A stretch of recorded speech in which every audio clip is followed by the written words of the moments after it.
প্রথমত ভূগোল। স্থল পথে ইরানে ঢুকতে গেলে পশ্চিম ইরানের দীর্ঘ জাগ্রস পর্বতমালা অতিক্রম করতে হবে। পাহাড়ি ভূখণ্ডে বড় আকারের সেনা, ট্যাঙ্ক, সরবরাহ লাইন এগুলো এগায় নেওয়া খুব কঠিন। সরু গিরিপথ থাকে, উঁচু নিচু পথ থাকে, এখানে যারা প্রতিরক্ষা করে, ডিফেন্স করে, তাদের বেশি সুবিধা। ইরান মূলত একটা বিশাল উচ্চভূমি, চারপাশে পর্বতমালা, মাঝখানে মরুভূমি, আর জনবসতি অনেক জায়গায় পাহাড়ের ভেতরে আড়ালে।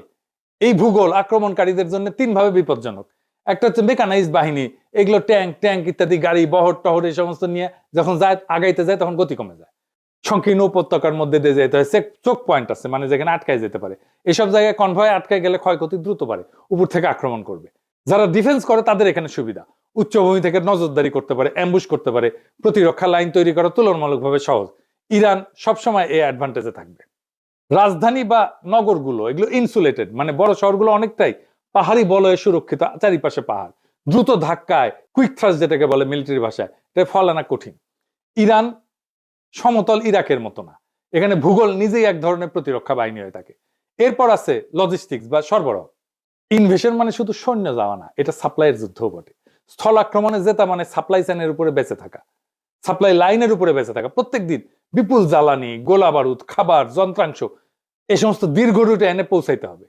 পাহাড়, মরুভূমি এই সমস্ত পরিবেশে কনভয় ট্রান্সপোর্ট ইন্টেন্সিভ এবং সিকিউরিটি ইন্টেন্সিভ হয়।